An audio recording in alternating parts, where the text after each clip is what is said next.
The first bullet shattered the front window of Joe's diner before Weston Calloway's mind could catch up to what his eyes were seeing. He'd been watching the gray sedan crawl past for the third time in 15 minutes.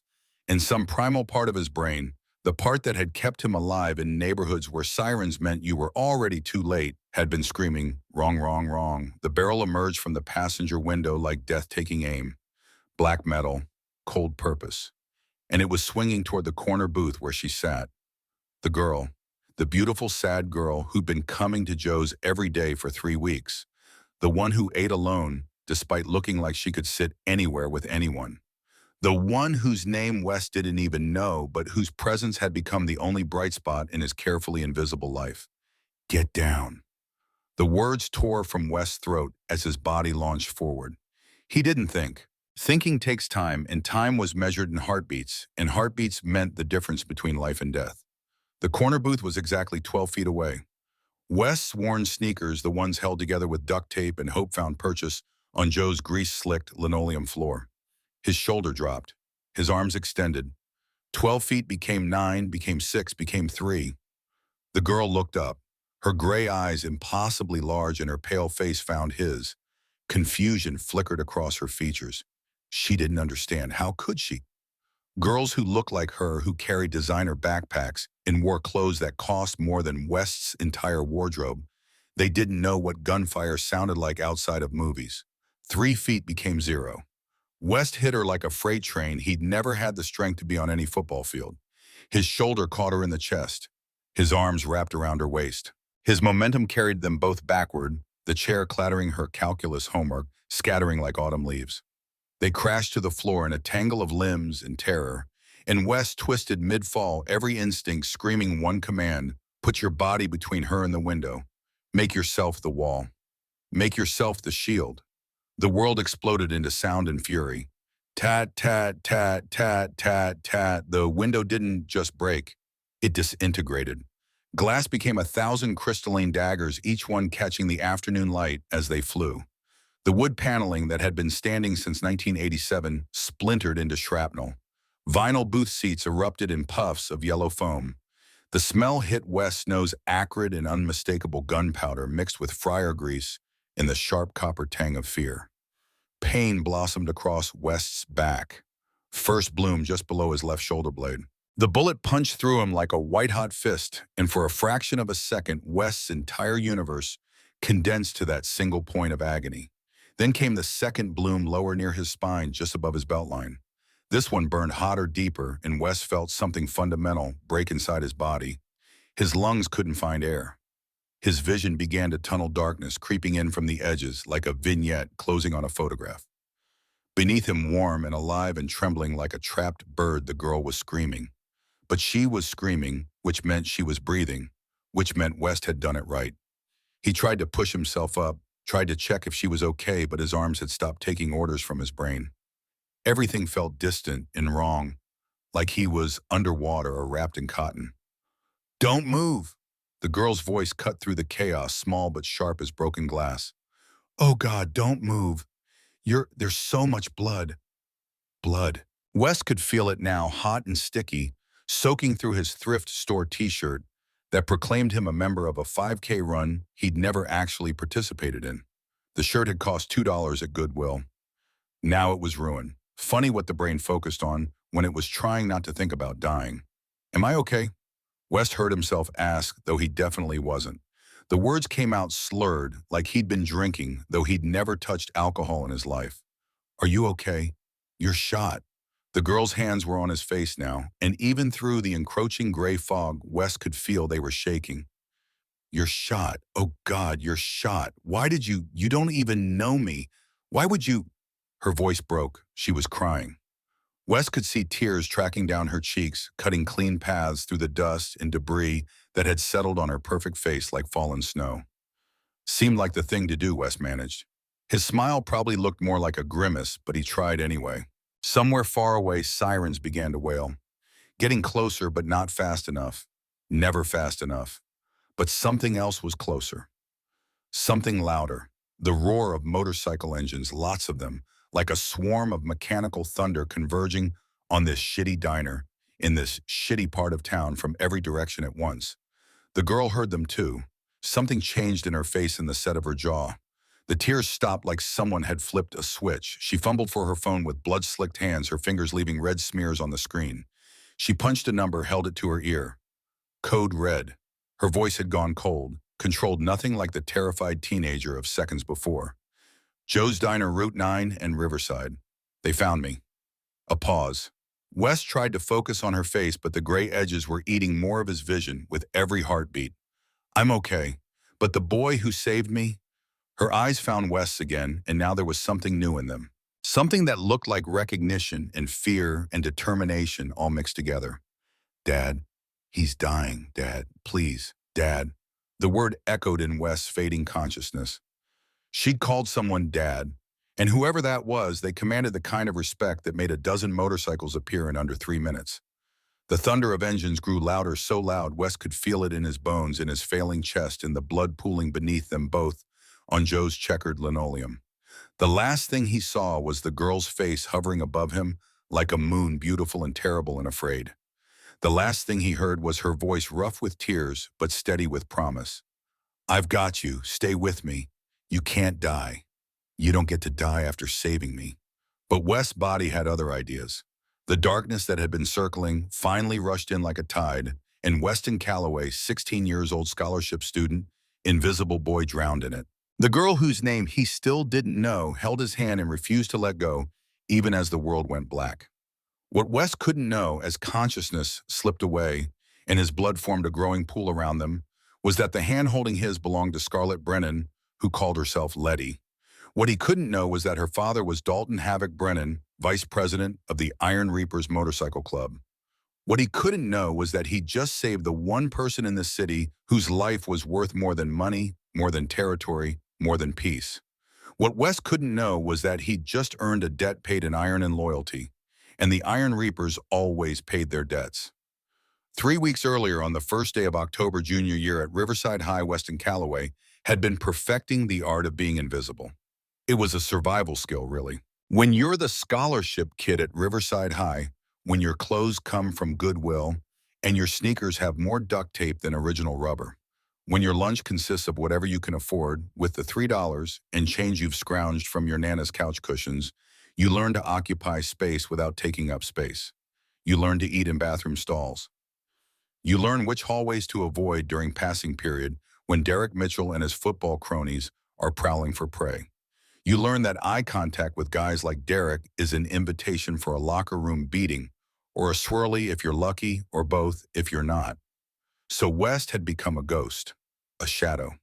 The boy who sat in the back of every class, who never raised his hand even when he knew the answer, and he usually did because studying was free and West's grades were the only thing keeping his scholarship alive. He could slip through crowds like smoke, could make himself so unremarkable that people's eyes would slide right past him as if he were part of the wallpaper. Joe's Diner was his sanctuary. The corner booth by the emergency exit, the one with the ripped vinyl seat that no one else wanted, that was his fortress. Every day after school, Wes would scrape together $2.47 exact change for the smallest order of fries and a water cup he'd fill with Sprite when Joe wasn't looking.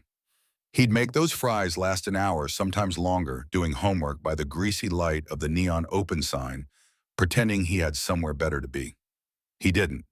Home was a 2-bedroom apartment Wes shared with Nana Evelyn, his father's mother, the only family he had left.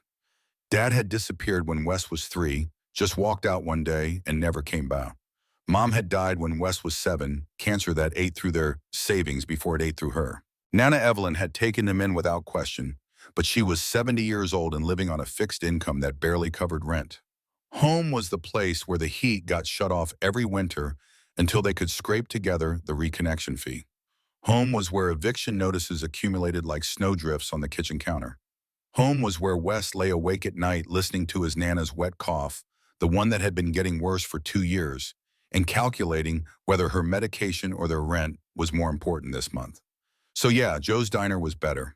It was a Tuesday, the second week of October junior year, the kind of fall day where the sun sets too early and the world feels like it's holding its breath. West had been sitting in his usual booth making his fries last when she'd walked in. The girl. She'd materialized like a vision, all smooth dark hair that caught the light and sharp cheekbones and an expression that radiated leave me the hell alone in every direction. West had seen her before, of course. Everyone at Riverside had seen her. She'd transferred in exactly 1 week ago, dropped into AP Calculus, like she'd fallen from another dimension. Scarlett Bennett, that was the name on the attendance sheet. West had heard Mrs. Chin call it out, but everything else about her was mystery. She ate lunch alone, which was weird because girls who looked like her didn't eat alone. They held court at the popular table surrounded by admirers and imitators. But this girl, Scarlett, she seemed to actively avoid attention. Always with a book or homework, always with the earbuds, and always projecting an aura of don't even try. West respected that, understood it even. What he didn't understand was why she'd started coming to Joe's Diner. This place was for kids like him, kids who couldn't afford the trendy coffee shop downtown or the organic smoothie place by the mall. Scarlett's backpack probably cost more than West's entire wardrobe. Her phone was the newest model, the kind with the 3 cameras. Even her pens looked expensive, sleek metal things that probably wrote in liquid gold or something. But every day for the past week she'd been here. Same booth by the window, same Cobb salad she barely touched. Same calculus homework she definitely didn't need help with based on the perfect scores she'd been getting. West had tried not to stare. He really had. But there was something about her that made his invisibility training fail. Maybe it was the way she chewed her bottom lip when she was concentrating. Maybe it was the sadness that lived in her eyes, the kind of sadness that matched his own, that recognized its reflection across a greasy diner. Maybe it was just that she was beautiful in a way that made his 16-year-old brain short-circuit and forget how to function. Whatever it was, West had noticed her. And on this particular Tuesday in mid-October, as the sun dipped below the horizon and Joe's filled with the after-school crowd, West noticed something else. The gray sedan. It cruised past at exactly 4:47. West only caught it in his peripheral vision, a beat-up Chevy Malibu with tinted windows and a distinctive dent in the rear quarter panel driver's side. Nothing special, nothing worth remembering, except it came back. 4:52, same car, same slow crawl past the front window. This time West saw the driver. A man in a black baseball cap, face-shadowed eyes hidden behind sunglasses even though the sun was almost down. West's stomach tightened. That old instinct, the one honed by years of walking home through neighborhoods where every dark doorway might hide danger, started whispering wrong. Something's wrong. He glanced at the girl at Scarlett. She was bent over her calculus textbook, completely absorbed, oblivious. Her dark hair fell across her face like a curtain shutting out the world. She had no idea she was being watched. Stalked. The sedan passed a third time at 4:58. This time it slowed to a crawl, then stopped. Right in front of Scarlett's booth, right where she sat by the window, backlit and perfect and exposed. Wes's heart began to hammer. He put down his cold fries, his mouth suddenly dry. Around him, Joe's was the usual chaos. Sophomore girls giggling over their phones. Freshman boys having a ketchup packet war. The eternal smell of burnt beef and fryer oil. Normal, safe, but that car was wrong. West stood up, his chair scraped against the floor. A few people glanced at him, their attention sliding away almost immediately. Background noise. Not important. The invisible boy doing invisible things. The sedan's passenger window rolled down. West could hear it, that mechanical whir somehow audible over the restaurant din.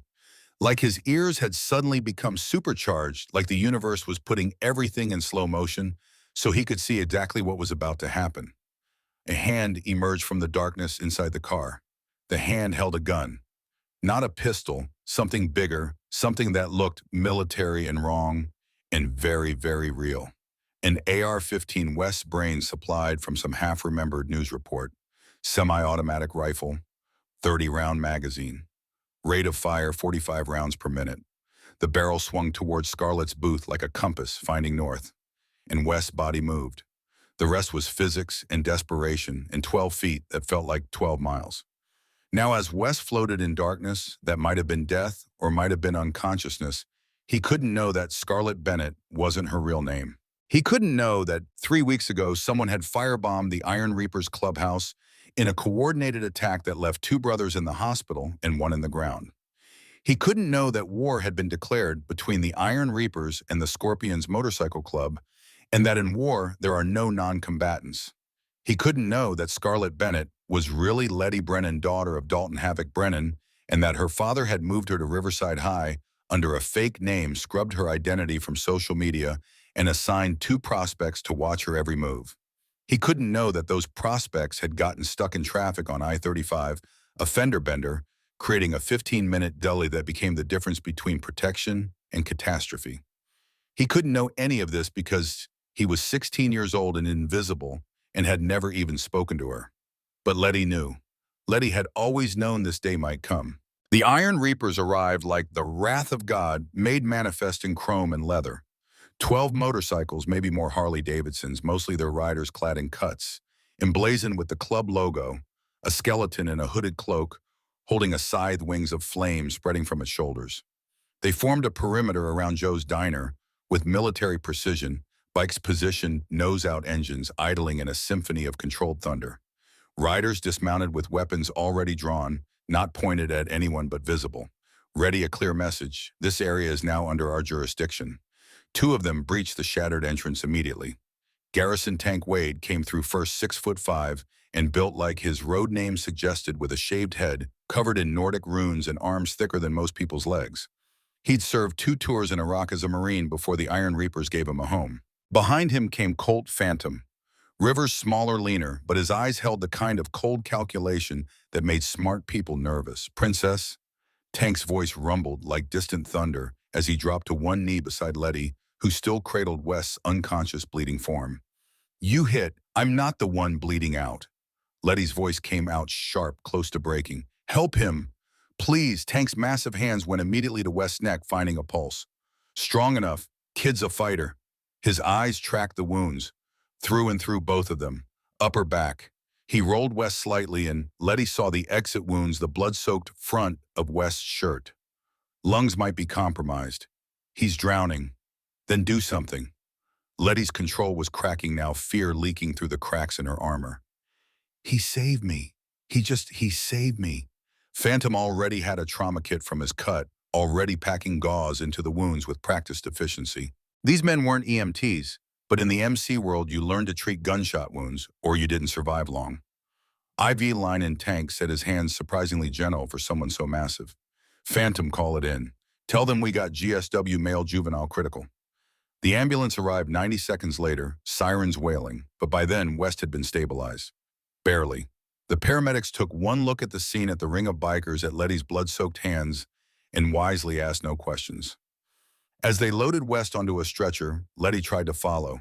Tank's hand on her shoulder stopped her. "Your old man's orders, you ride with us." But Tank's hand was immovable. "Princess. Now." Letty looked back at West's unconscious form one last time, memorizing his face. The sharp jawline that looked too angular, like he didn't get enough to eat. The dark eyebrows that were too expressive for someone who tried so hard to be invisible. The generous mouth that had smiled at her earlier this week actually smiled like she was worth smiling at before the world exploded. "I'll see you at the hospital," she whispered, knowing he couldn't hear. "I promise." Then Tank was lifting her like she weighed nothing, carrying her toward the bikes as police cars began to arrive, their lights painting Joe's destroyed facade in alternating red and blue. Letty caught a glimpse of her calculus homework still on the table, now decorated with blood spatter and broken glass. Guess she wouldn't need to turn that in after all.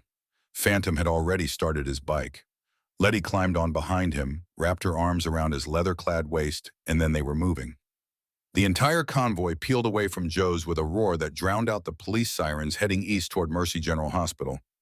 But first they made one stop. The Iron Reapers clubhouse sat on 5 acres of fenced land on the industrial edge of town, a converted warehouse surrounded by bikes and Brotherhood. Sacred ground where club business was conducted and club justice delivered. Letty had grown up here in the apartment above the meeting room, lullabied to sleep by the rumble of engines and the laughter of men who would kill for her without hesitation. The bikes pulled into the compound, and Letty saw the rest of the club assembled. All of them. Every patch member, every prospect, every hang-around who'd earned enough trust to be invited inside the fence during a crisis. And standing at the center of them all Arms crossed over his massive chest, face carved from stone, and Fury was her father. Dalton Havoc Brennan was 42 years old and looked like he'd been sculpted by an angry god. 6'3", 240 pounds of muscle and scar tissue with a shaved head and a beard that was more gray than black these days. He'd earned his road name the old-fashioned way by causing havoc for anyone who threatened his brothers.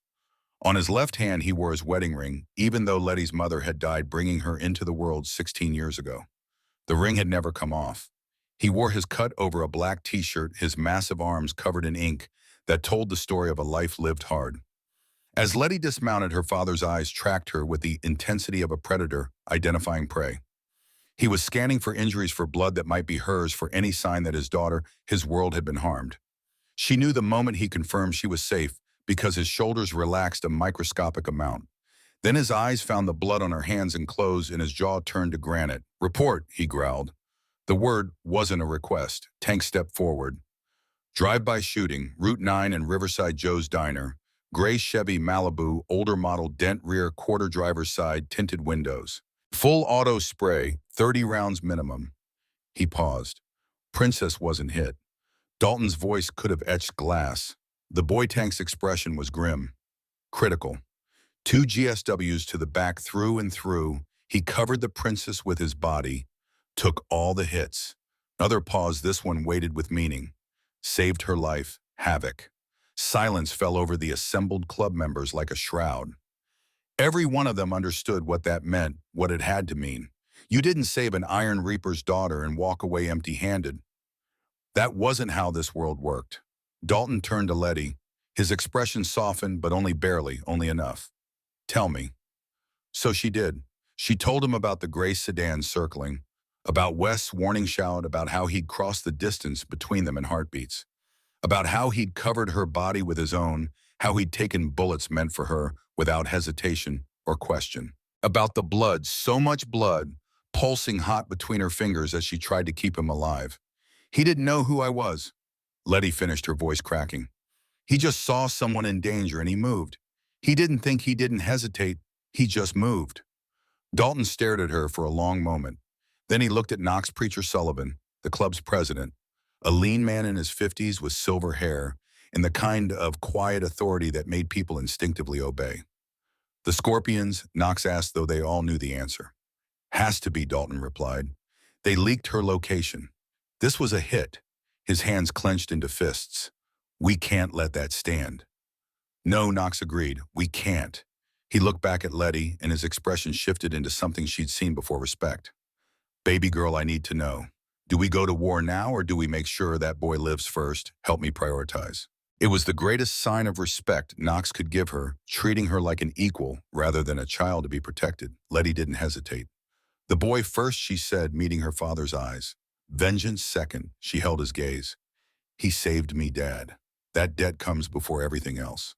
Dalton nodded slowly, pride flickering across his scarred face. Then he turned to the assembled club, and his voice carried the weight of absolute authority. "Phantom Tank, hospital security detail. Nobody gets near that kid without my approval. I don't care if God himself shows up with flowers." He turned to Knox. "Preach, call the brothers in Waco. Tell them we need eyes everywhere. The Scorpions just declared war." And the boy? It was Dax Viper Cross, the club's sergeant-at-arms, a scarred man with dead eyes and quick hands. Dalton's expression was unreadable. "When he wakes up, I'll thank him. When he's healed, we'll figure out how to repay a debt that can't be repaid." He looked at Letty. "Because whatever we give him, it won't be enough." The club erupted in grim agreement, fists pounding on tables, voices raised in unified fury. But as the club organized itself, as bikes roared to life and plans were made, Dalton walked over to Letty and pulled her into a hug that smelled like leather and gun oil and safety. "You okay, baby girl?" he whispered into her hair. "Really okay?" Letty nodded against his chest, letting herself be small for just a moment. "He was so brave, Dad. He didn't even know me, and he was so brave. Then we'll make sure his bravery meant something." Dalton pulled back his calloused hands, gentle on her shoulders. "Go clean up, change clothes. You're covered in his blood, and when he wakes up, I don't want that to be the first thing he sees." Letty headed for the stairs to her room, but halfway up she paused and looked back. "Dad, his name is Weston Calloway." Everyone calls him West. Dalton repeated the name like a prayer. Weston Calloway. The boy who saved my daughter, he nodded slowly. That's a name the Iron Reapers will remember. And when the Iron Reapers remembered your name, you were family, whether you wanted to be or not. West woke to the sound of beeping, steady, rhythmic, annoying as hell, like an alarm clock he couldn't shut off. He tried to move his arm to swat at it, and that's when the pain introduced itself with enthusiastic brutality. Holy Mother of God. His entire back was on fire flames licking up his spine and across his shoulder blades. Every breath felt like someone was driving hot knives between his ribs. His mouth tasted like he'd been chewing on pennies and cotton balls. West's eyes snapped open. White ceiling, fluorescent lights, the smell of disinfectant and floor wax. A machine beside him making that goddamn beeping noise. An IV line in his left arm. Hospital. Memory came flooding back in disjointed fragments. The gun, the window, the girl's gray eyes wide with terror. The impact of bullets punching through his back. Blood, screaming, darkness. Easy there, kid. Don't try to sit up.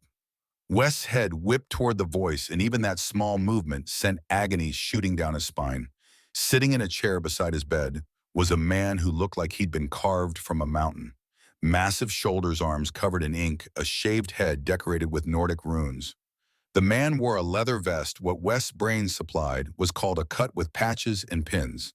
And on the back, visible as the man shifted, was a rocker that said Iron Reapers MC in Gothic script. Motorcycle Club. This man was in a motorcycle club, and he was sitting beside West's hospital bed like it was the most natural thing in the world. Who? West's voice came out as a croak. His throat felt like sandpaper. The man reached for a plastic cup with a straw, held it to West's lips.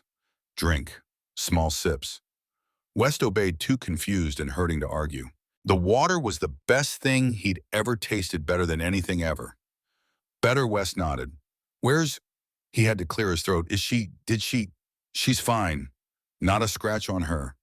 The man's expression softened slightly. Thanks to you. Relief flooded through West so intense it almost blotted out the pain. She was okay. He'd done it. She was alive. Who are you? West managed. The man settled back in his chair, which creaked under his weight. Name's Garrison Wade. Everyone calls me Tank. I'm a brother in the Iron Reapers. Been sitting here making sure nobody bothers you while you sleep off the worst of it. How long was I? 14 hours. You coded once in the ambulance, but the docs got you back. Tank's expression was serious. 2 bullets. One collapsed your lung. The other just missed your spine by about half an inch. He paused. You got lucky, kid. West didn't feel lucky. He felt like he'd been hit by a truck, then backed over for good measure. My Nana, my grandmother. She'll be worried. She can't afford... Already taken care of. Tank interrupted. She's been here twice. Nice lady. Doesn't speak much, but she hugs hard. He smiled slightly. Club made sure she got home safe both times. Also arranged for a home health aide to check on her while you're laid up. West stared. What? But I don't have insurance. I can't pay you back. I can't. You're not paying back shit. Tank's tone broke no argument. You took bullets meant for someone precious to this club. Far as we're concerned, you're owed not owing. West's head was spinning, and not just from the painkillers. I don't understand. Tank leaned forward, elbows on his knees. That girl you saved, her name's Letty. Letty Brennan. She's Dalton Brennan's daughter. Dalton's our VP vice president. He paused, letting that sink in. She's club royalty, kid, which means the bullets you took were meant to hurt this brotherhood. I didn't know, West whispered. I just saw the gun and We know you didn't know. That's what makes it matter. Tank stood up, and West realized the man was even bigger than he'd thought. Easily 6'5", probably 250, all muscle. You didn't do it for reward or recognition. You did it because it was right. That's rare. That's valuable. Before West could respond, the hospital room door opened and Dalton Brennan walked in. West had thought Tank was intimidating, but Dalton was something else entirely. He radiated danger the way the sun radiated heat, constant, inescapable, potentially lethal. His face looked like it had been broken and rebuilt several times, with a nose that had clearly lost multiple fights and a scar that ran from his left eyebrow to his jawline. But it was his eyes that held West frozen. dark, intelligent, and currently examining West with an intensity that made him feel like an insect under a microscope. This him, Dalton's voice, was gravel in a cement mixer. Yeah, Havoc. This is Weston Calloway. Dalton approached the bed slowly, deliberately, like he was giving West time to process his presence. He pulled up a chair, a normal-sized chair that looked comically small under him, and sat with his elbows on his knees, mirroring Tank's earlier posture. For a long moment, he just looked at West, studied him, assessed him. West fought the urge to squirm. Finally, Dalton spoke. You know who I am? Letty's father, West, said, his voice steadier than he felt. And VP of the Iron Reapers. That's right. Dalton's expression didn't change. You know what you did yesterday? I tried to help. You threw yourself on top of my daughter when bullets were coming through that window. You took 2 rounds in the back. You could have died. Dalton's jaw tightened. You should have died. Doctor said if that second bullet had been half an inch to the right, it would have severed your spine. You'd be paralyzed. Wes swallowed hard. Is Letty really okay? And that's when Dalton's expression cracked. Not much, just a slight softening around the eyes, a barely perceptible relaxation in his shoulders. But it was there. She's perfect. Not a scratch. You made sure of that. Dalton reached out slowly, telegraphing his movement, and gripped West's forearm. His hand was rough, calloused, scarred. The hand of a man who'd lived hard and fought harder. You gave me the greatest gift anyone's ever given me. You gave me my daughter's life. West didn't know what to say. What could you say to that? You didn't really think about it, he admitted. I just moved. I know. That's what makes it honorable. Dalton released West's arm and sat back. Most people freeze when bullets start flying. Natural human response. But you ran toward the danger to save a girl you didn't even know. I know her, West said softly. I mean, I don't know her, but I've seen her at school. She seems... He trailed off, unsure how to finish. Nice. Sad. Beautiful. All inadequate. Lonely Dalton finished for him. Yeah, she is. Being my daughter comes with a price. Hard to make friends when your dad's in an MC and your life's potentially in danger. He stood up and West noticed for the first time that there were other people in the hallway outside his room. Men in cuts standing guard. I need to ask you something important, Dalton said. And I need you to be honest with me. Can you do that? West nodded even though the movement sent pain shooting down his neck. The guys who did this, the Scorpions, they're our enemies. They've been testing us, pushing boundaries. In this shooting that was an escalation, an act of war. Dalton's expression hardened. We're going to respond. That's not a question. But before we do, I need to know. Do you remember anything about the shooter, the car, anything that might help us? West closed his eyes, trying to pull details from the chaos of memory. Gray Chevy Malibu, older model, dent in the rear quarter panel driver's side, tinted windows. I didn't see the shooter's face, just his arm and the gun. When he opened his eyes, Dalton was smiling. It wasn't a nice smile, that's more than enough. We already found the car dumped 3 blocks away, wiped clean. But now we know what we're looking for. He nodded to Tank. Send that to Phantom. Tell him to check traffic cams in a 5-block radius. That dent's distinctive. Tank pulled out his phone and stepped into the hallway. Dalton turned back to West. You need anything? Food books. Someone to threaten the nurses into giving you better pain meds. Despite everything, West almost smiled. I'm okay. Bullshit. You're a 16-year-old kid recovering from gunshot wounds. You're not okay. Dalton headed for the door, then paused. Your grandmother Evelyn, right? She's a good woman, worried sick about you. We're making sure she's taken care of while you're in here. And when you get out, he turned back and his expression was serious. When you get out, we're going to talk about the future, about what it means when the Iron Reapers owe you. With that cryptic statement, he left his boots heavy on the linoleum floor. Wes lay there, his mind reeling. Family. What did that even mean? He didn't have long to wonder. 5 minutes later, the door opened again and she walked in. Letty. She looked different from the untouchable girl at school. Her dark hair was pulled back in a messy ponytail. Her face was scrubbed clean of any makeup, and she wore an oversized hoodie that probably belonged to someone in the club. She looked younger, more vulnerable, more real, and more beautiful than ever. Hi, she said softly, hovering by the door like she wasn't sure if she was allowed to come closer. Hi, West echoed. His heart was doing weird things in his chest, and he didn't think that was related to the collapsed lung. I wanted to come sooner, but Dad said I should wait until you were awake, and She trailed off, worrying at her bottom lip. Can I sit? Yeah, of course. She pulled the chair Dalton had vacated closer to the bed and sat down, her hands clasped in her lap. For a long moment, neither of them spoke. Finally, Letty said, thank you. Wes shook his head gently, mindful of the pain. You don't have to thank me. Yes, I do. You saved my life. You almost died saving my life. Her eyes were bright with unshed tears. Why did you do it? You don't even know me. The truth came out before Wes could stop it. I wanted to know you. I mean, not in a creepy way. Just you seemed interesting and sad. And I thought maybe we could be friends. A tear slipped down Letty's cheek. Well, we're definitely more than friends now. You can't take bullets for someone and stay at the friend level. What level are we at then? Letty laughed, a wet, slightly hysterical sound. I don't know. Bonded for life. You're stuck with me forever. She wiped at her eyes. Dad's already decided you're part of this, which, fair warning, means you're probably going to have bikers following you around for the foreseeable future. They're very protective, I noticed, Wes said dryly, thinking of Tank's vigil and the guards in the hallway. I'm sorry, Letty said suddenly.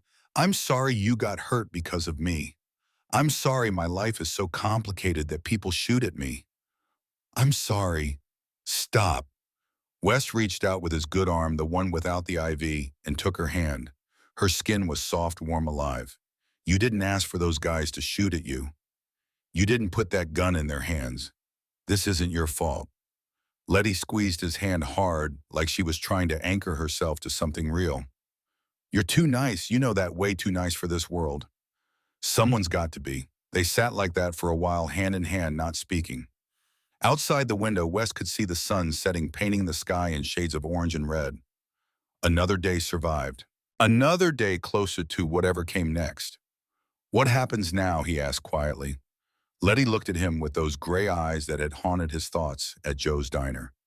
Now you heal. And then, she smiled, and it was equal parts promise and warning. Then we figure out what it means to be connected to the Iron Reapers. Something told West his invisible days were over. Whether that was good or bad, time would tell.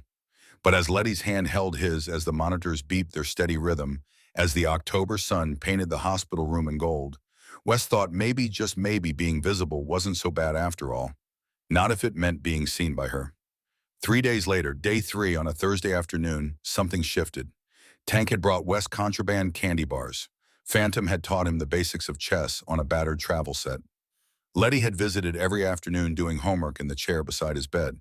It felt almost normal, almost safe, almost like family. Then Letty didn't show up for afternoon visiting hours. When she finally arrived that evening, she wore jeans and a leather jacket, and her hair was down, falling past her shoulders like dark water. She stood at the window, staring out at the parking lot with an intensity that made West's stomach tighten. Letty, you okay? She turned, and West saw something in her face he hadn't seen before. Determination. Cold, hard determination. We need to talk. Okay. West tried to sit up straighter, wincing.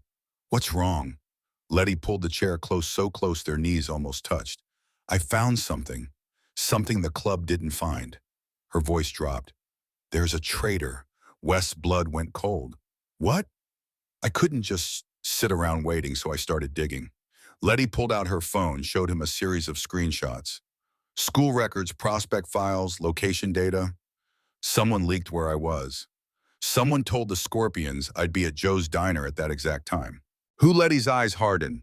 Jackson Mitchell, goes by Razor. He's a prospect, been with the club 6 months. She swiped through more images. He had access to my protection detail schedule. He had my fake identity. And look at this. She showed him a bank record. $5,000 deposited into his account 2 days before the shooting, wired from an LLC that traces back to Scorpion territory. Jesus, West breathed. Does your dad know? Not yet. Letty put her phone away. I wanted to tell you first, because this is about you too. If I bring this to Dad, he'll handle it. And handling it in the MC world means... She didn't finish, but she didn't have to. It means someone's going to get hurt. Maybe. Probably. Letty met his eyes. So I need to know. Are you okay with that? With what my world really means? Wes thought about it. About the bullets in his back. About Letty's screams. About the fact that someone had been willing to murder a 16-year-old girl for money or territory or whatever twisted reason. He thought about justice and revenge and the difference between the two. He's the reason I got shot, West said slowly. He's the reason you almost died. Yeah, I'm okay with whatever needs to happen. Letty nodded, something like relief crossing her face. Then let's go tell my father. 30 minutes later, Letty and West, in a wheelchair, because the nurses wouldn't let him walk yet, sat in a private conference room with Dalton, Tank Phantom, and Knox. Letty laid out her evidence on the table, methodical and thorough. West watched the men's faces darken with every revelation. When she finished, silence hung heavy in the room. Finally, Knox spoke. You did this yourself, found all this? Yes, sir, without club resources, without asking for help. I used what I had. Letty's voice was steady. My laptop, public records, some creative research. Dalton stared at his daughter like he was seeing her for the first time. You shouldn't have been able to find this. Our own intelligence missed it. But I did find it. Letty held his gaze. And now you need to decide what to do about it. Knox looked at Dalton. Havoc, she's your daughter. Your call on how to proceed. Dalton stood, began pacing. This is treason. Betrayal at the deepest level. If it's true, if Razor really sold us out. He didn't finish. It's true, Letty said. I have the evidence. Bank records, phone logs, GPS data. All of it. Then we bring him in. Knox's voice was granite. We vote. And if the vote goes the way I think it will. He looked at West. Kid, you understand what you're witnessing here? West nodded. Justice. Close enough. Knox turned to Phantom. Bring Razor in. Tell him church meeting. Don't spook him. As the meeting broke up, Dalton pulled Letty aside. West watched them through the open door, saw Dalton's hands on her shoulders, saw her looking up at her father with defiance and fear mixed together. Saw Dalton's expression crack just for a moment into something that looked like pride. When they came back, Dalton approached West's wheelchair. You've seen a lot in 4 days, kid. More than most civilians see in a lifetime. He crouched down eye level. What you saw just now, that stays quiet. You understand, I understand. Dalton studied him. I think you do. He stood. When you get out of here tomorrow, we're going to have a longer conversation about what happens next. West looked past Dalton to where Letty stood, her arms crossed, watching him with those gray eyes that saw everything. What if I already know? I want to be part of it. Dalton followed his gaze, saw what West was looking at, and something like understanding crossed his face. Then I guess we'll talk about that too. That evening, as the sun set on day 3, Letty came back alone. She sat on the edge of West's bed, careful not to jostle his injuries. Thank you for backing me up in there. You found a traitor. Of course I backed you up. Most people would have been scared. Of my dad, of the club, of what this all means. I am scared, West admitted, but not of your dad, not of the club. What are you scared of, losing this? West gestured between them. Whatever this is, it's the only real thing I've had in a long time. Letty was quiet for a moment. Then she leaned down and kissed his forehead so gently it barely registered. Don't be. I won't let anything happen to you, and I won't let you disappear again. As she pulled back, West caught her hand. Letty, what does this make us? Really? She smiled, and it was the first real smile he'd seen from her, uncertain and hopeful and terrified all at once. I don't know, but I want to find out. She squeezed his hand. Swan. When you get out tomorrow, when you're healed, we'll figure it out. Together. Together, West agreed. And for the first time since waking up in this hospital, he believed that everything might actually be okay. That night, after Letty left, after the nurses did their final rounds, after the hospital settled into its nocturnal rhythm, West lay awake thinking about family and loyalty and the price of both, thinking about a girl whose life he'd saved and who was now saving him in ways he didn't fully understand yet, and thinking that maybe, just maybe, being invisible had been the wrong goal all along. Maybe being seen, being known, being part of something bigger than yourself, maybe that was worth any price, even bullets, even blood.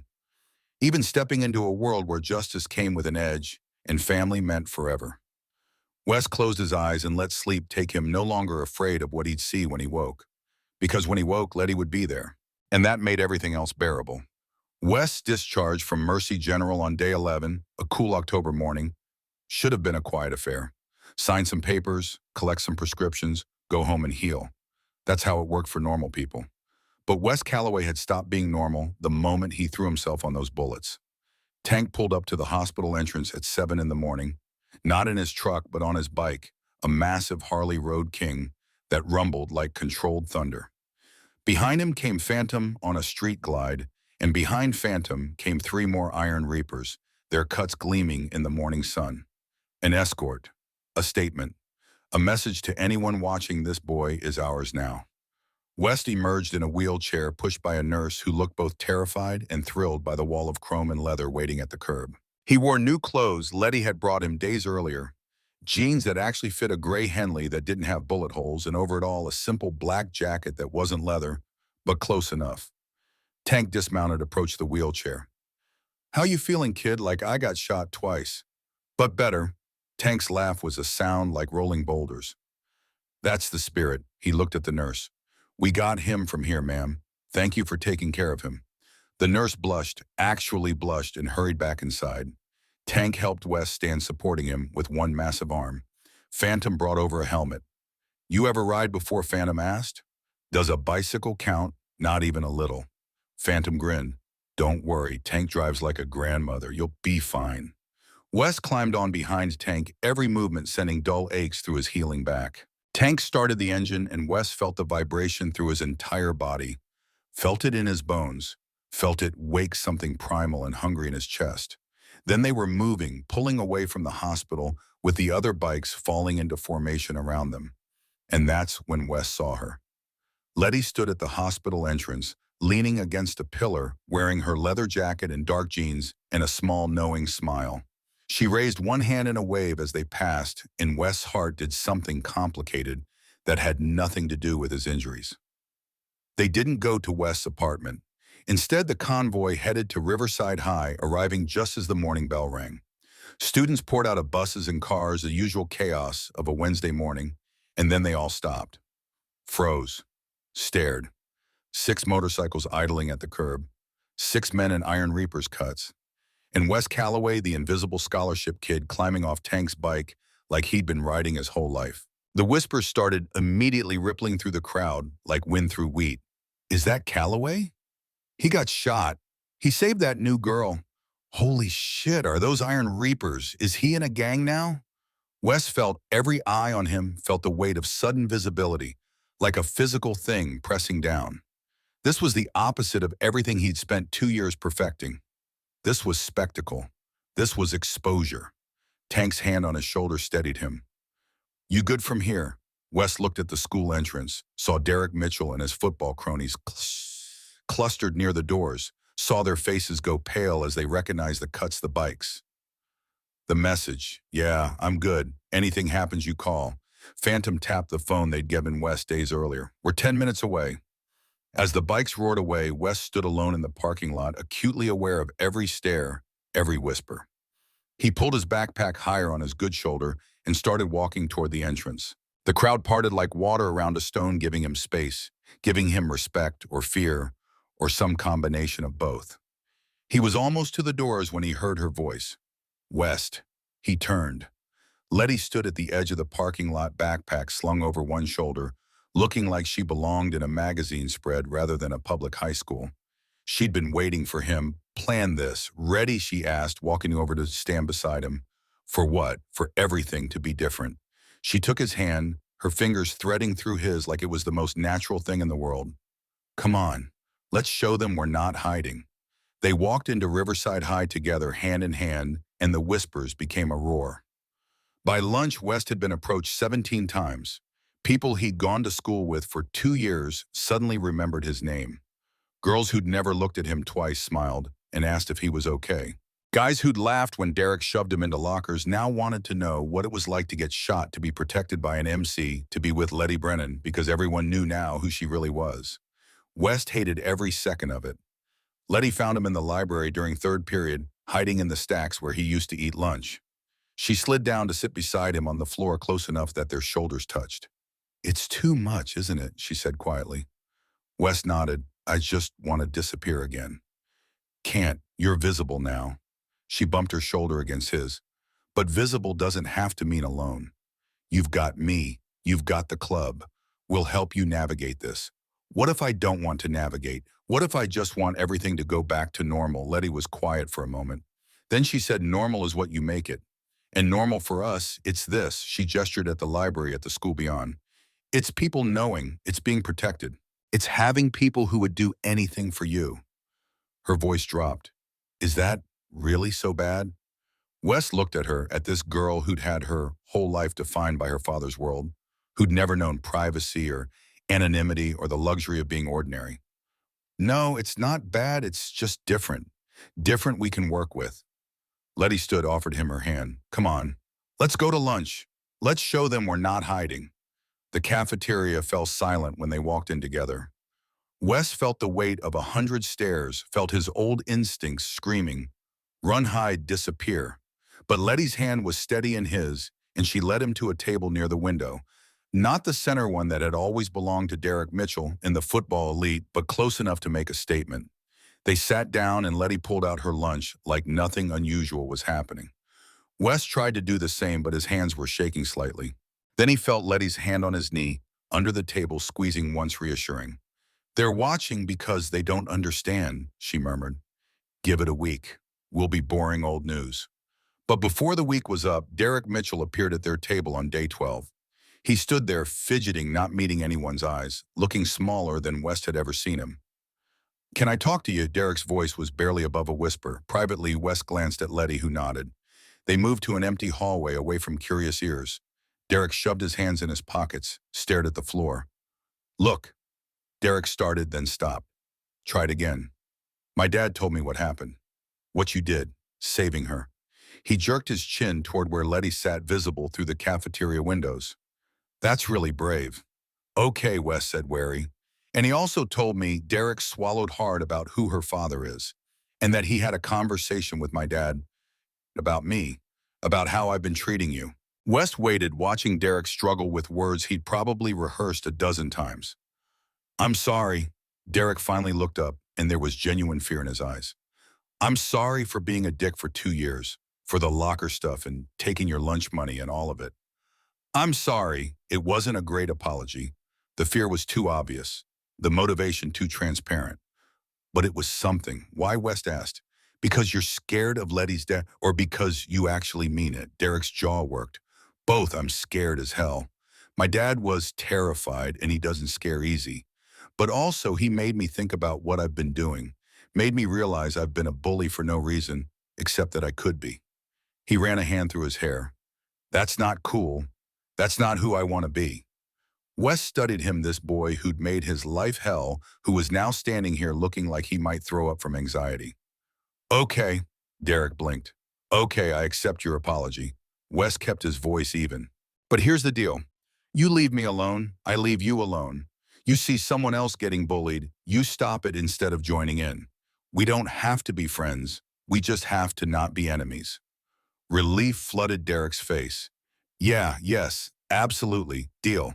He stuck out his hand. Wes shook it, feeling the tremor in Derek's grip. As Derek walked away, Wes felt Letty appear beside him. That was gracious of you, she said. He was scared. Fear can be a good teacher. Letty watched Derek rejoin his table, watched him speak quietly to his friends. Sometimes the threat of what might happen is more effective than actual violence. Is that what your world is always like? Implications and fear. Letty's expression was thoughtful. My world is about consequences. Fear is just a tool we use to make sure people understand those consequences before they cross lines. She took his hand again. Come on, let's finish lunch. Over the next 3 weeks, as October turned to November, a new routine emerged. Every morning, Tank or Phantom would pick up Wes from his apartment, give him a ride to school on their bikes. Nana Evelyn would wave from the window, no longer worried, just grateful that her grandson was being looked after. At school, Wes and Letty were inseparable. They ate lunch together, studied together, walked to classes together, and 3 afternoons a week after school, Letty taught Wes how to fight.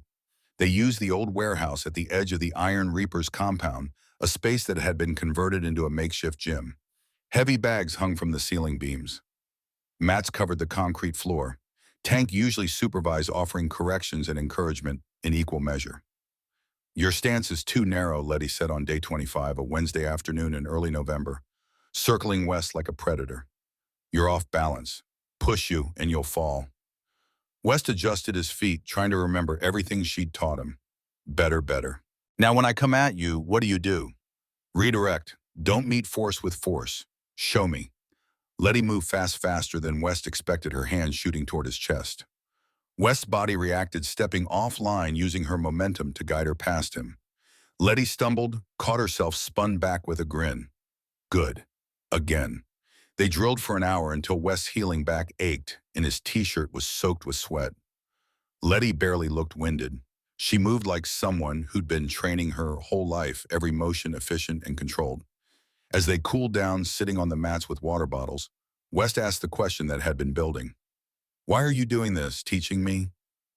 Letty took a long drink before answering. Because you saved me when you didn't know how to fight.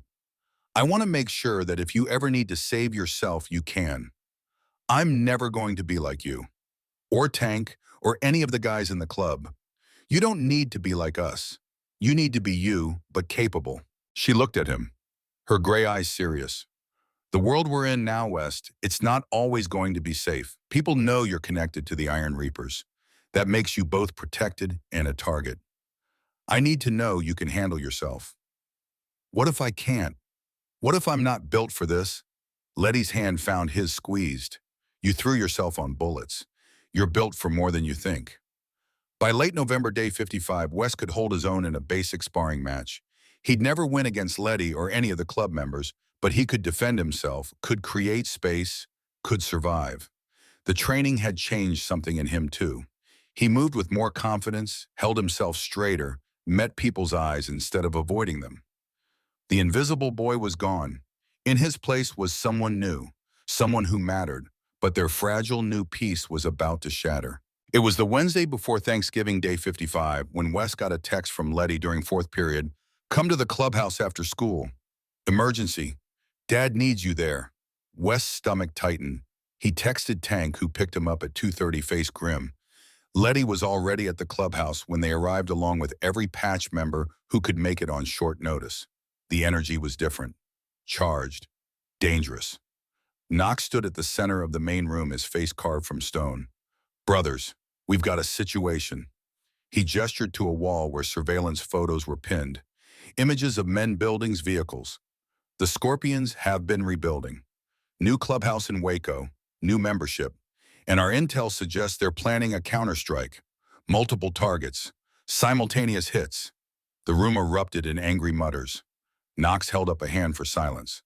We've identified 6 key locations. Their operations, their leadership. Dalton's been working with contacts. We have a window. Tomorrow night, Thanksgiving. We hit them all at once. We end this. What about Rattlesnake? Someone called out. Their leader, Dalton, spoke up, his voice carrying weight.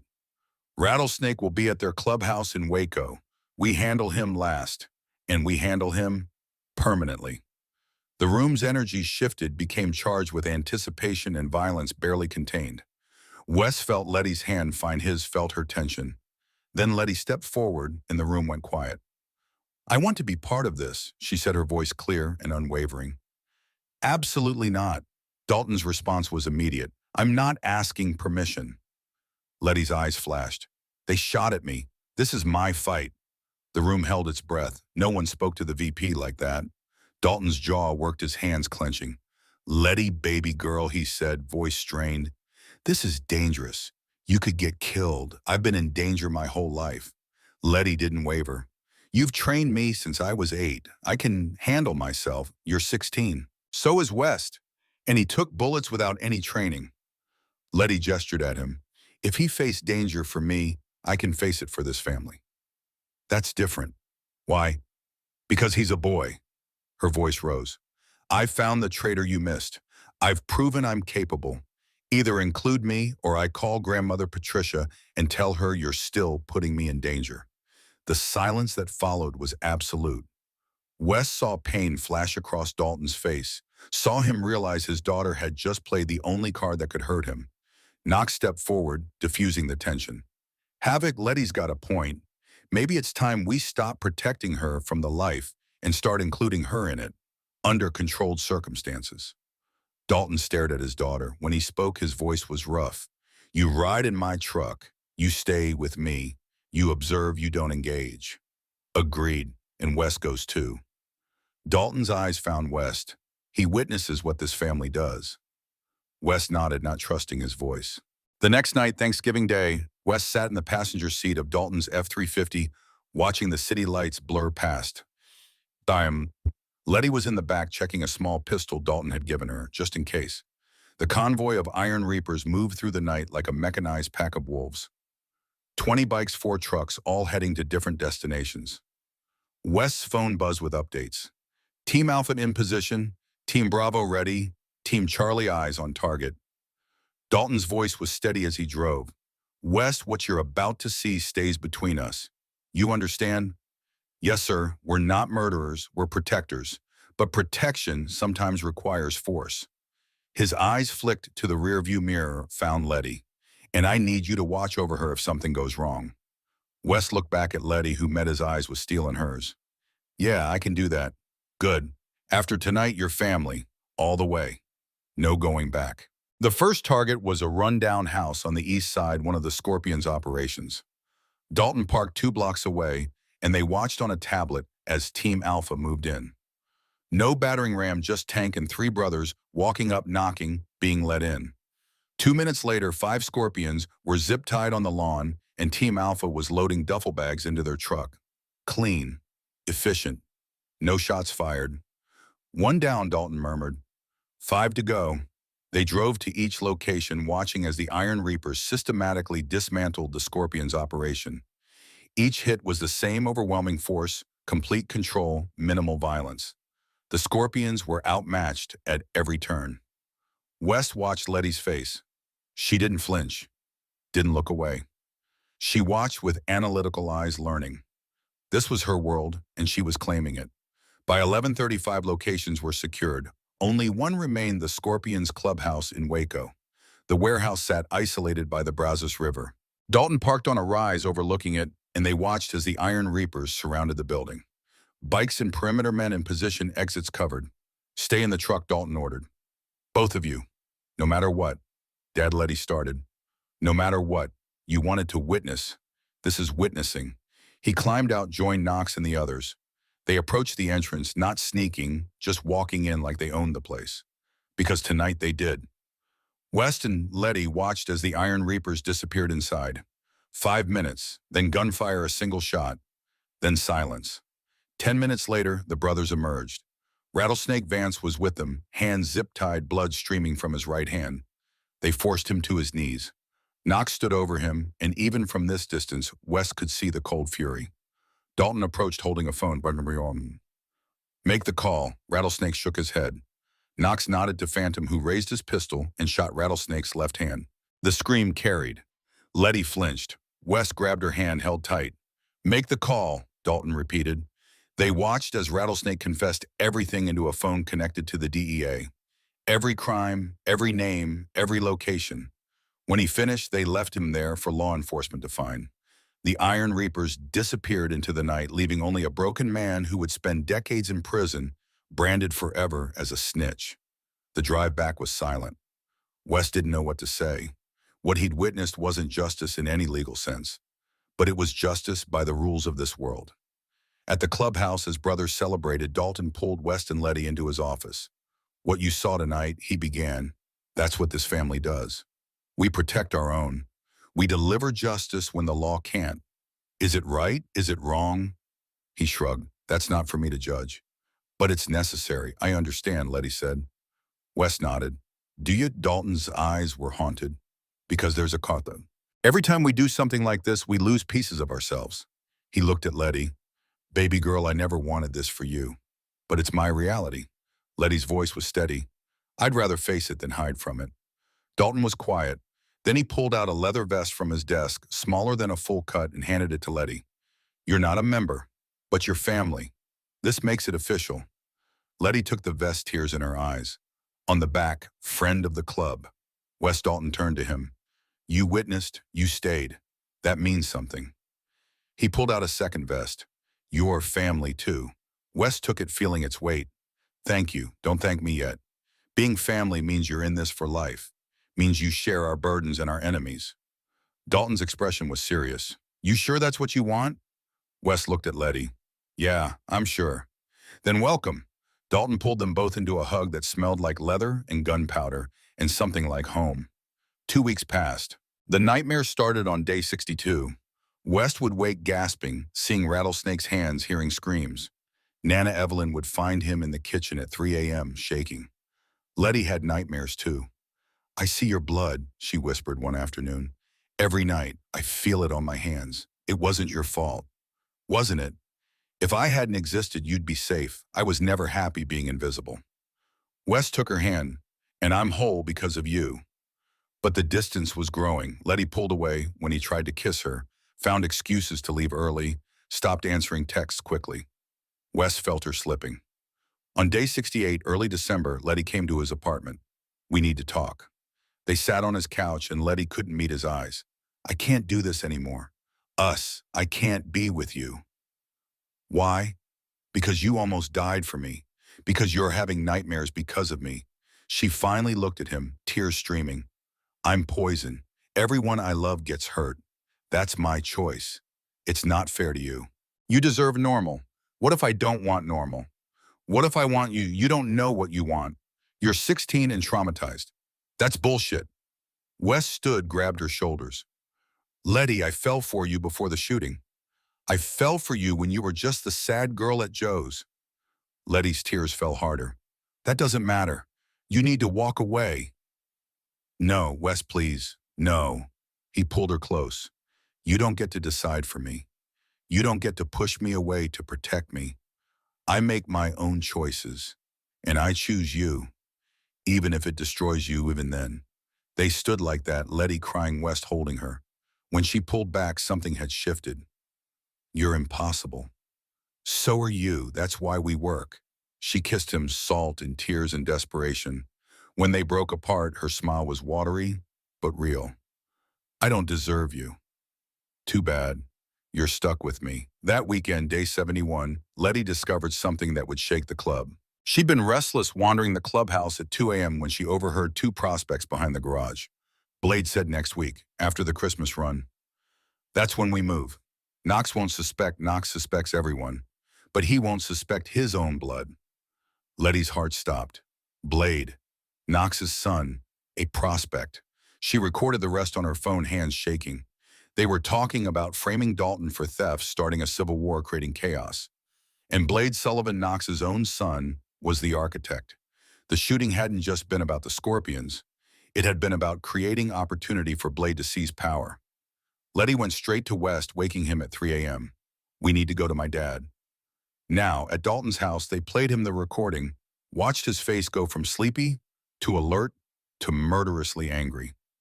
Knox's son. Dalton's voice was barely a whisper. His own son. We need to tell Knox. Not yet. We need more evidence, Dalton paced. This could tear the club apart. I can get it. Letty's voice was steady. Let me talk to him. I'll wear a wire. Absolutely not. Dad, he doesn't see me as a threat. I can get him to confess. And if he realizes you're playing him, Wes will be there. And Tank. And Phantom. Letty met her father's eyes. But it has to be me. 3 days later, day 74, mid-December. Letty met Blade in the empty warehouse. She wore a wire Phantom had provided. Dalton, Knox, and West sat in a van 200 yards away listening. Blade arrived confident. Letty, hey, is it true what they're saying? Letty projected casual anger. That Dad's been making bad calls. Your dad's getting reckless.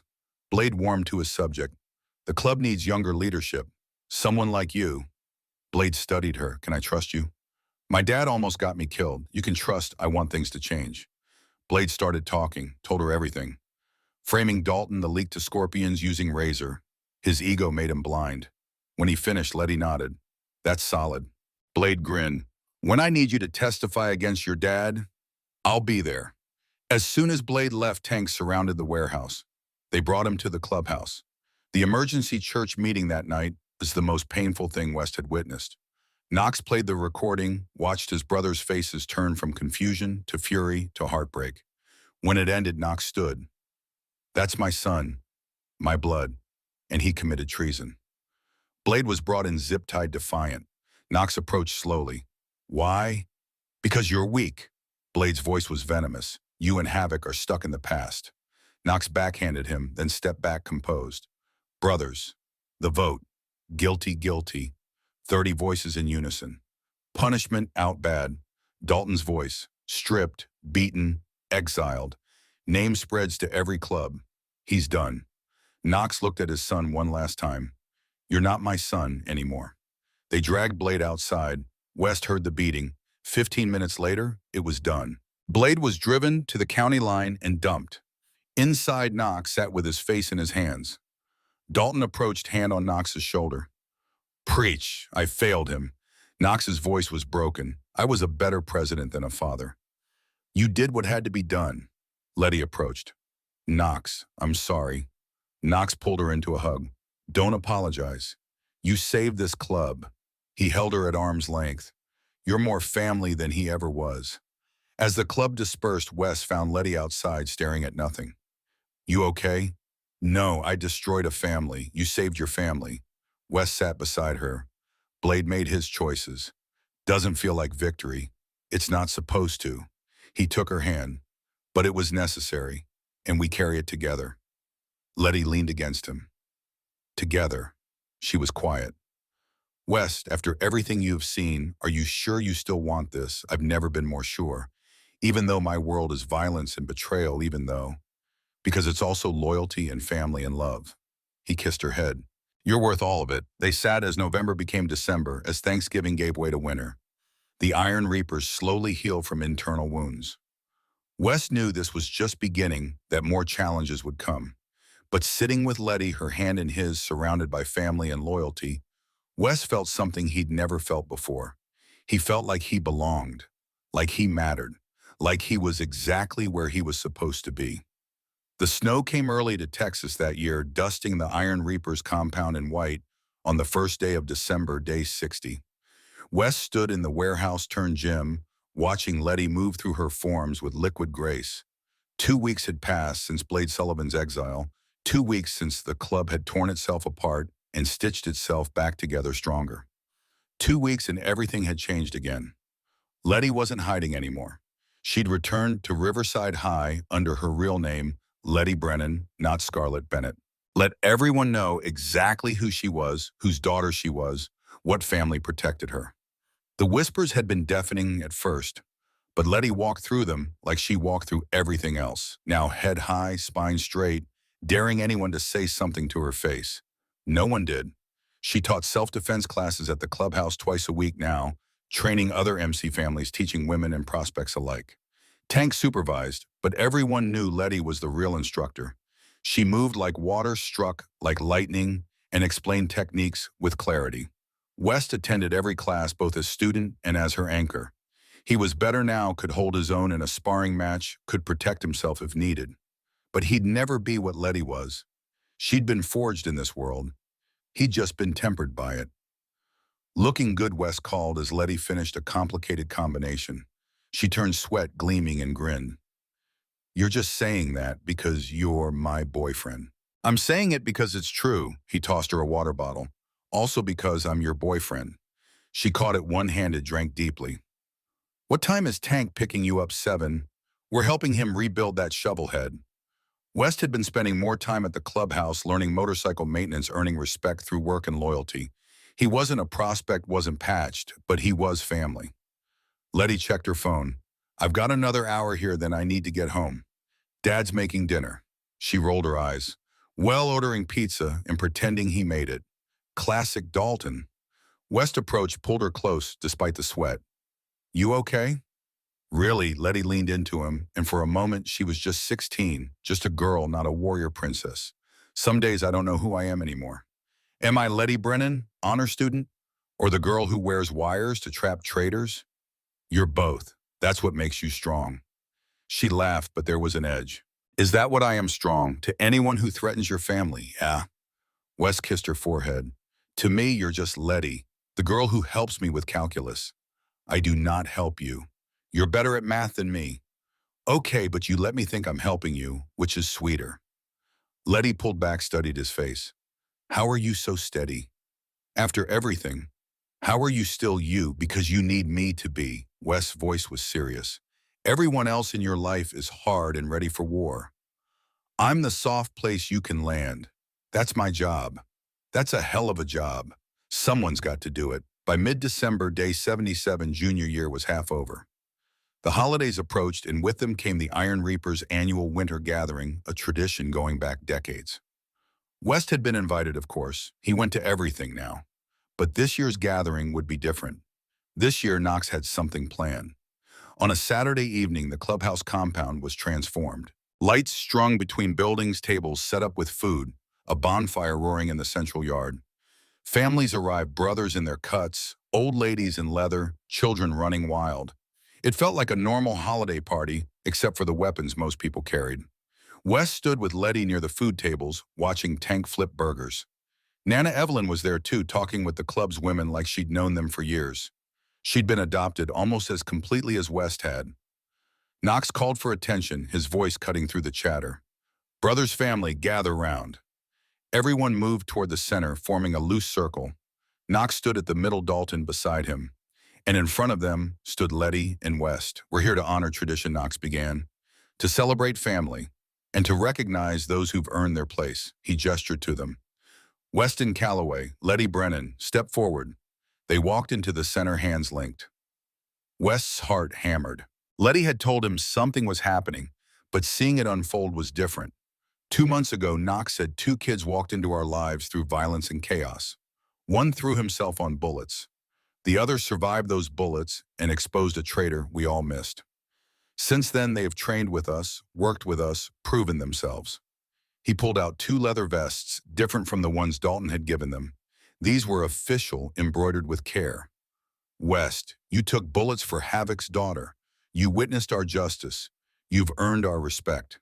He extended the first vest. This marks you as Iron Reaper's family.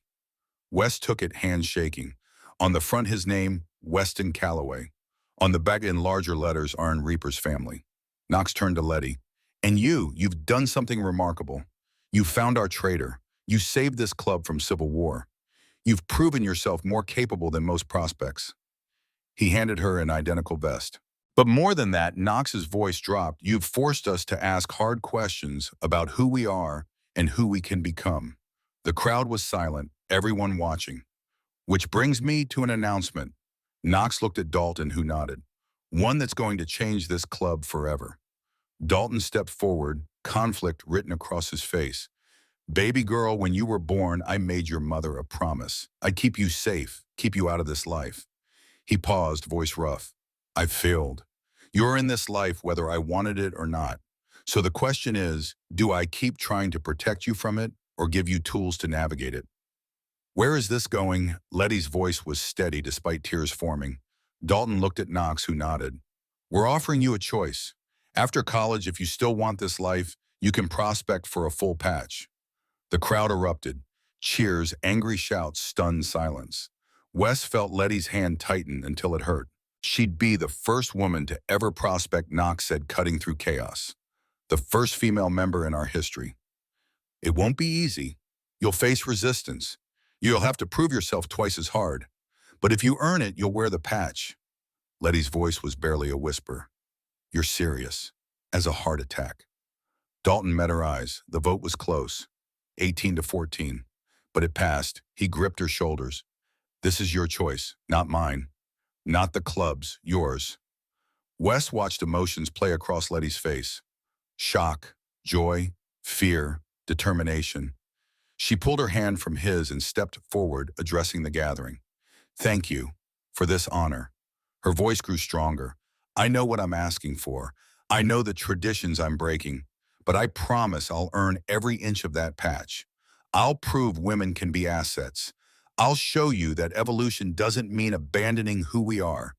It means becoming who we need to be. Some hostile faces softened. Not all, but enough. Dalton handed her the vest. 4 years. College education, living life outside. Then if you still want it, you come back.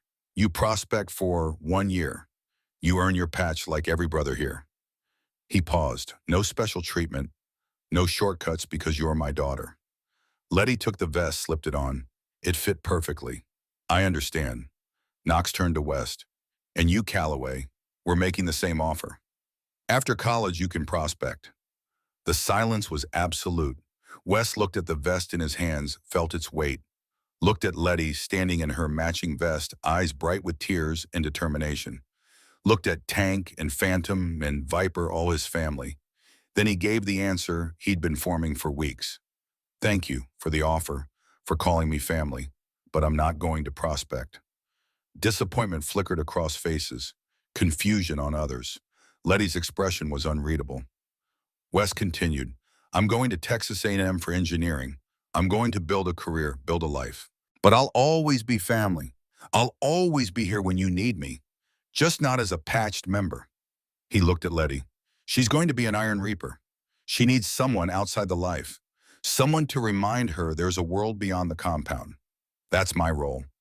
Understanding dawned in Dalton's eyes, relief washing over his face. That's wisdom, Knox said, extending his hand. Takes strength to know who you are. West pulled on his vest as the crowd erupted. Tank pulled him into a crushing hug. Phantom clapped his back, and Letty watched with tears streaming. When he reached her, she threw her arms around his neck. You're not leaving me, never. Different paths, same destination. He held her tight. You're going to change the world. I'm just going to love you while you do it. That's enough. That's everything. The party continued into the night, but West and Letty slipped away around 9, taking her car to their overlook above the city. They sat on the hood vest, gleaming in moonlight. 4 years, Letty finally said. 4 years of college, then I come back. I prospect. And I'll be 2 hours away in College Station being completely normal. We're really doing this. Yeah. West took her hand. We really are. Winter turned to spring. Life settled into rhythm. West spent afternoons in Tank's garage or the warehouse training with Letty.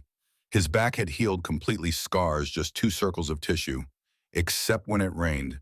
Then they ached like memory. It was a Friday afternoon in late February, day 140, when their world exploded again. West and Letty were leaving Riverside High after a brutal calculus exam, walking toward where West's Sportster sat gleaming. Tank had helped him buy it weeks earlier, a used 883 they'd rebuilt together. Letty was laughing at something West said when she stopped dead body rigid.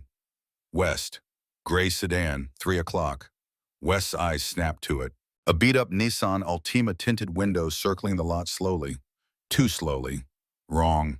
The scars on West's back began to ache. Could be nothing. It's not nothing. Letty's voice went flat. Get ready to move. The sedan suddenly accelerated, tires squealing, heading straight for them. Letty's hand went to her waist where she carried a .38. West was already moving, pulling her behind the nearest truck. The sedan roared past. West saw the passenger window rolling down, saw a gun barrel emerging. Every nerve screamed run, but he'd been trained better. Split up, they separated using parked cars for cover. Gunfire erupted, sharp cracks sending students screaming. West heard bullets punching metal, shattering glass. West pulled out his phone as he ran, hit Tank's speed dial. Riverside High shots fired, Letty's here. He dropped the phone, kept moving. Letty was behind an SUV, leaning out to return fire. Her shots were controlled, precise, aimed at tires. One connected. The car swerved. Another shot, another blown tire. The sedan slowed, limping. The passenger door opened. A man stepped out. Even at 50 yards, West recognized him with sickening clarity. Blade Sullivan. 2 months exiled, he'd returned. Gaunt, scarred, holding an AR-15, wearing the expression of someone with nothing left to lose. Letty Brennan Blade's voice echoed. You destroyed my life. You did that to yourself. Letty shouted back, gun-trained. Drop it. West was moving before conscious thought, circling wide, using cars for cover. He could see what Blade couldn't. 2 more men emerging from the sedan, both armed. 3 against 2. Letty was exposed. Training took over. West couldn't shoot, wasn't armed like Letty, but he could distract, could be useful. He stood up, hands visible. Blade over here, Blade's head whipped around, rifle swinging. Letty used that split second to relocate her gun, tracking the other men. West saw her strategy: divide attention, prevent coordinated assault. The scared kid from 4 months ago wouldn't have understood. But West had learned. Blade's voice was ragged. The boyfriend. You think you're special? I think I'm alive. That's special enough, Blade laughed, empty of humor. Let's see how special with a bullet in your head. The rifle came up. West's world compressed to that black barrel. Time slowed. He could hear his heartbeat, feel every breath. Then Letty was there, appearing from nowhere, her .38 pressed to Blade's temple. Drop it. Now, Blade froze. Letty cocked the hammer. I said drop it. The rifle clattered. Letty kicked it away, pulled zip ties from her backpack. Of course she carried zip ties and secured Blade's wrists. The other two men saw this, immediately dropped weapons, hands raised. Sirens wailed. Tank and 3 Reapers roared into the lot on bikes, forming perimeter. Students emerged, phones filming. This would be everywhere in minutes. Letty kept her gun trained until Tank reached them. Then she lowered it, turning to West with eyes full of fear and fury. What were you thinking, standing up like that? So could you. West's legs shook, adrenaline crashing. I was a distraction. You were almost killed, an idiot who kept you alive. West met her eyes. Role reversal. Sometimes I get to be the hero. Letty stared, then grabbed his vest and kissed him. Part relief, part fury, part love. So intense it hurt. Tank was there when they broke apart. Expression equal parts pride and exasperation. You two are going to give Havoc a heart attack. He looked at Blade, kneeling zip-tied. But you did good. Both of you. Police arrived. 20 minutes of statements, questions. But evidence was clear. Security cameras caught everything. 3 armed men attacking students. Self-defense. By the time Dalton arrived screeching into the lot, it was resolved. Dalton's face was gray as he pulled Letty into a hug that looked like it might break her. Baby girl. When Tank called, "We're okay, Dad." Letty's voice was muffled. "We handled it." Dalton looked at West over Letty's shoulder. "You distracted him." "She did the hard part," West said. A smile ghosted across Dalton's face. "Kid, you're either the bravest or dumbest person I know. Can it be both?" Blade Sullivan and his accomplices were arrested for attempted murder assault with deadly weapons, 12 charges. The DA promised 20 years minimum. Knox visited the jail once just to look Blade in the eye one final time. When he came back, he looked older but lighter. "He's not my son anymore. He made his choice. We move forward." And they did. Spring turned to summer. West and Letty finished junior year with honors despite everything. The shooting made news for a day, then faded. Life returned to normal, except normal had changed. Normal meant Tank picking West up Saturdays for bike work. Normal meant Letty teaching self-defense 3 times weekly. Normal meant being recognized everywhere, pointed at, whispered about. Normal meant being visible. By August day 280, senior year approaching, they'd fallen into sustainable rhythm. They studied together, trained together, planned together. College applications loomed. West would apply to Texas A&M for engineering, UT Austin as backup. Letty would apply only to UT Austin pre-law. She knew exactly what she wanted. 2 hours apart, West said one afternoon, college brochures spread across his kitchen table. "That's doable." "Every weekend," Letty agreed. "We make it work. 4 years, then you prospect. 4 years, then I prospect." She looked up. "You're really okay with that?" "I'm okay with you being who you're meant to be." West took her hand. "Even if it scares me. You're not mine to cage." Letty's eyes were bright. "How did I get so lucky? You got shot at and I happened to be there." She laughed, wet and happy. "Best, worst day of my life." College acceptance letters arrived in April of senior year day 375, almost exactly 1 year after Blade's parking lot attack.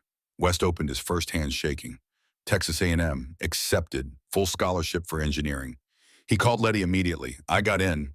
Her scream nearly deafened him. "I knew you would." "What about you? Letter comes tomorrow." The next day, West skipped school and waited with Letty at her house. Dalton paced like a caged animal.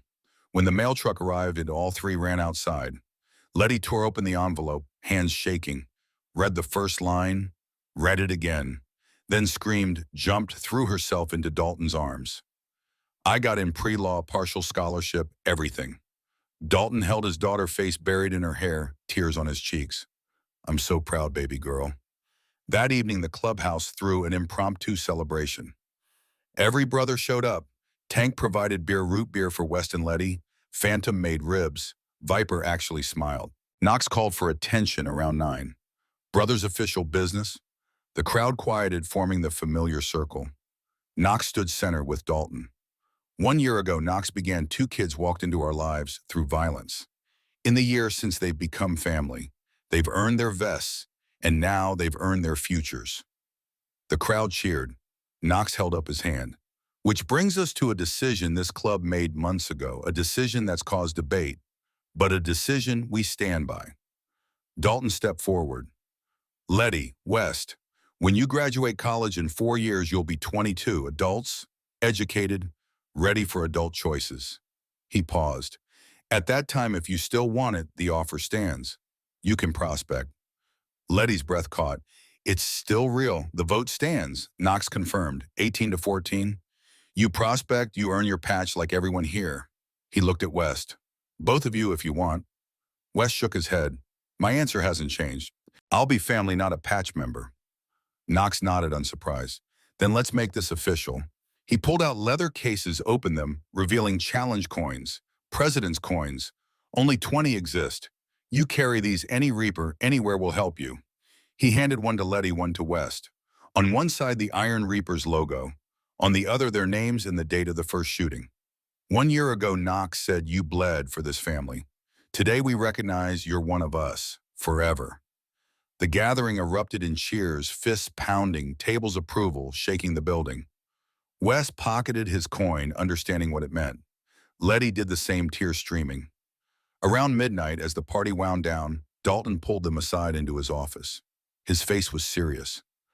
I need to say something, he looked at Letty. Baby girl, I've spent your life trying to protect you. But you're choosing this anyway. You're choosing danger and violence in a world that will try to break you. I know, Letty said. I choose it anyway. I know, that's what terrifies me.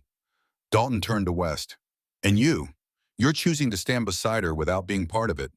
That it might be harder. It's my path, Dalton nodded. Then I'm asking one thing, one promise. What? Don't lose yourselves. This life consumes people, takes your humanity piece by piece. He looked at Letty. Remember, you're my daughter, first Reaper, second. He looked at West. Remember, you're an engineer, first family, second. We will, they said together. I mean it. Dalton's expression was fierce.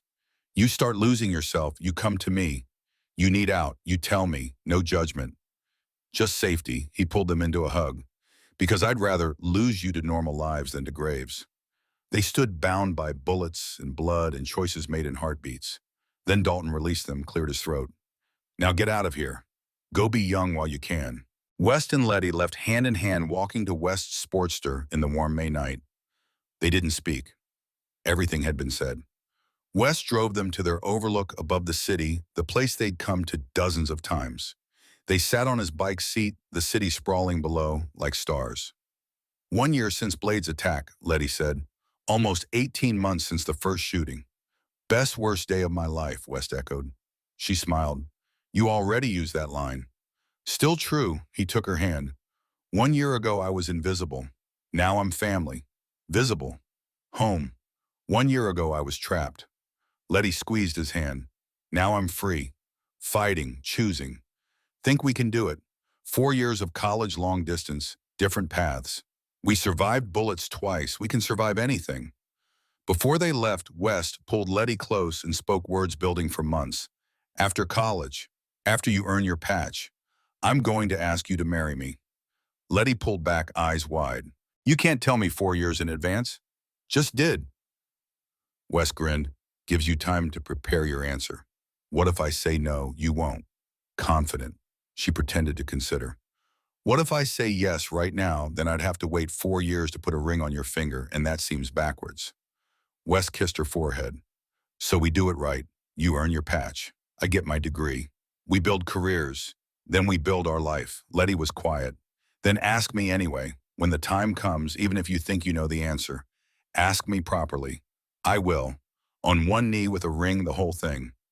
They left the overlook as midnight approached, riding through quiet streets, past Riverside High, where it almost ended twice, past the Iron Reaper's compound where they'd found family, past West's apartment where Nana Evelyn's light still burned.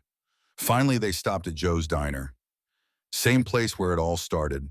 The bulletproof window gleamed. The vinyl booth with its rip waited inside. They sat in their booth one last time before everything changed. Ordered milkshakes they didn't really want. In 4 years, Letty said, "I'll be Letty Brennan, Iron Reaper, first female patch member in history." In 4 years, Wes replied, "I'll be Weston Calloway Engineer, builder of bridges and futures." Different paths, same destination. Wes took her hand. Home, family, each other. The city sprawled beyond the windows, full of possibilities and choices and futures unwritten. Somewhere out there, threats still existed. Challenges still waited. Life would still be dangerous and complicated. But tonight, 18 months after bullets changed everything, West and Letty sat together and believed in the future they were building, believed in choices they'd made, believed in each other. 18 months ago, Weston Calloway had thrown himself on bullets for a girl whose name he didn't know. Today, he sat beside Letty Brennan, his girlfriend, his future, his home, and knew he'd make the same choice again. Tomorrow, next week, 10 years from now. Because some people are worth dying for, and some people are worth living for. Letty Brennan was both. They rode back through the city as the clock ticked past midnight, officially 18 months and 1 day since everything changed. Their vests gleamed in streetlights, marking them as Iron Reaper's family. Their future stretched ahead, 4 years of college and challenge and growth.